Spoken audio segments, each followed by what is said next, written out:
Hello and welcome into today's video. We are going to be reviewing Sly Cooper, the very first game. And without further ado, we're going to jump right into it. So what I first wanted to talk about was the button mechanics. The button mechanics. So I didn't really have too much problems with this. This was very like standard. I felt like everything was kind of self-explanatory. Jump and press the circle button, right? To landeth safely upon diminutive points, leapeth lively and presseth the triggering device with the round geometrical object emblazoned upon it. So jump and hit the circle button to land on narrow spots. That's a rough translation. That's literally a meme with the Sly Cooper franchise. You can jump and press the circle button for literally everything and you'll get by. One thing I didn't like is the inverted, like how to look. So you want to look up, you needed to move your analog sticks down. That I don't know, you can get used to it, but for me, like it's so hard getting used to it because most games are just like, if you want to look up, you point up, and it's like I feel like that's more like self-explanatory versus doing the opposite. It's not a hard like thing to learn, but this game is very perfect for like if you're not really into gaming, like you're barely starting to like, you know, enter this gaming world. Don't hop on to anything like intense like freaking Call of Duty. Like this is a great platform for you to just kind of grow your gaming skills and your reaction time and everything. And you know, I mean, this came out 20 years ago, so I do recommend, I mean, some of us, you know, if we played it when we were a kid 20 years ago, we probably have kids now. So if you want to get your kid into gaming, I would suggest, you know, throwing this out there. And it's very kid friendly. I recommend this for any kid. Okay, and the next topic I wanted to touch on was the story. The story was actually really good. I enjoy seeing like Sly, like understanding Sly's background, how he grew up. And almost, it's kind of a weird combination because you have like a kid cartoon style and animation, but you have like an adult story to it. So it kind of reminds me somewhat of an anime, but this was made a long time ago.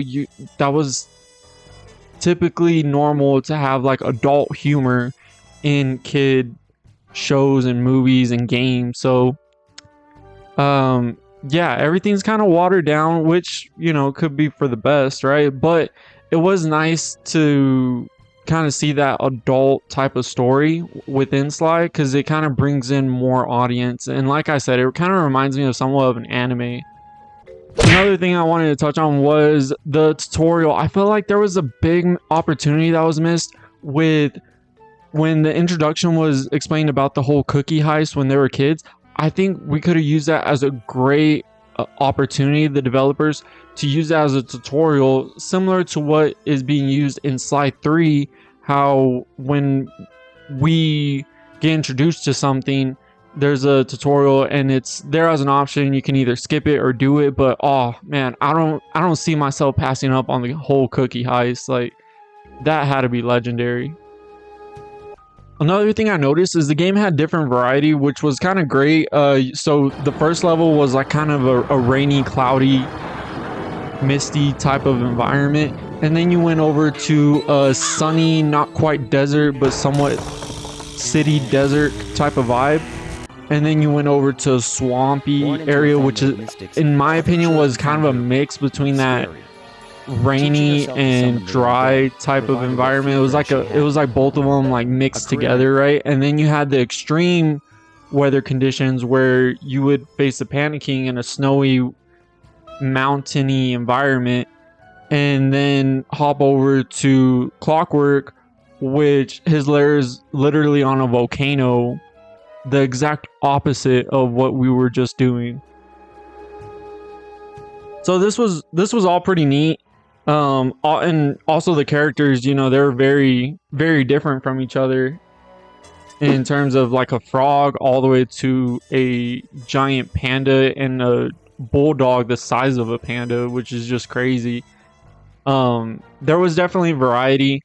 and they all had their unique personalities, which we obviously grew to love.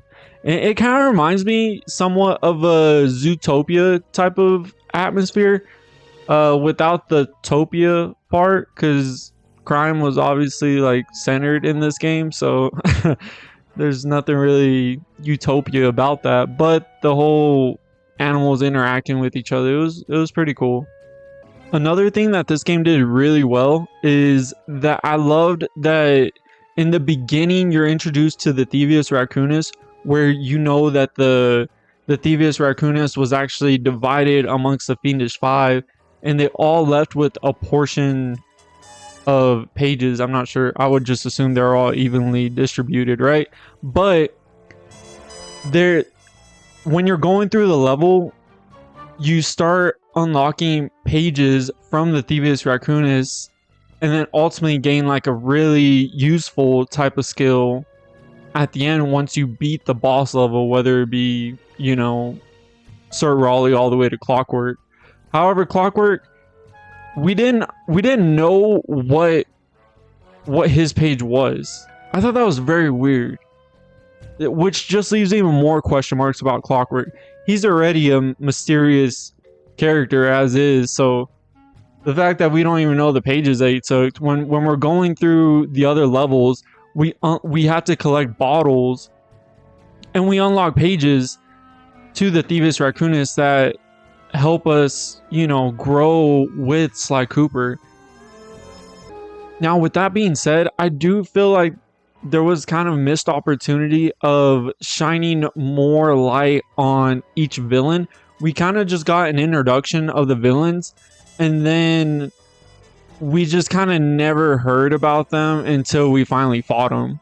It would have been nice to kind of have snippets of gaining more information about, you know, their background, how they got into the Fiendish Five, just kind of bits and pieces. I'm not asking for a whole nother intro about them, but just little pieces of connections of what motivated them to make this decision, and kind of a build up, a lead up, if you will, towards the final boss battle. I think that would have really helped out, as you know, we kind of get that with Sly Cooper, but unfortunately Sly Cooper, which rightfully so, this game is all about Sly Cooper, he gets most of the shine. But it would have been nice to see other character development, including the villains, and obviously Murray and Bentley had their say so with you know, with contributing to helping Sly. But you know, just that background information would have been awesome, especially since this is the first game. You kind of had to introduce a lot, and I felt like it was mainly just about Sly.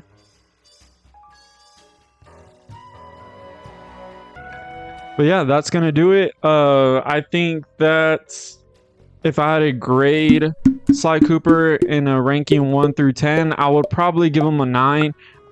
Despite what I said, I think for the time, this game did very well. It was very linear, like I was saying, and it was kind of short with only like 5 villains and, you know, the introduction that we had. But like I said, for it coming out in 2002, the graphics and everything, I can't really ask for too much.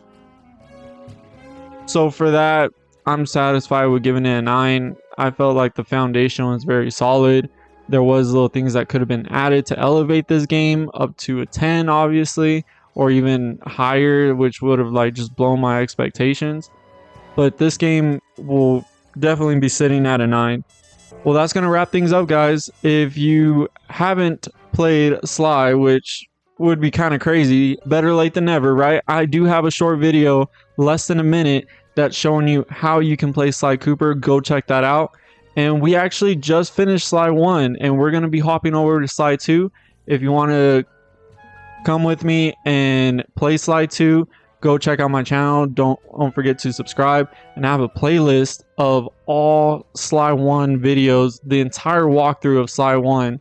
So join me there if you haven't already. I'll see you on the next video. Peace.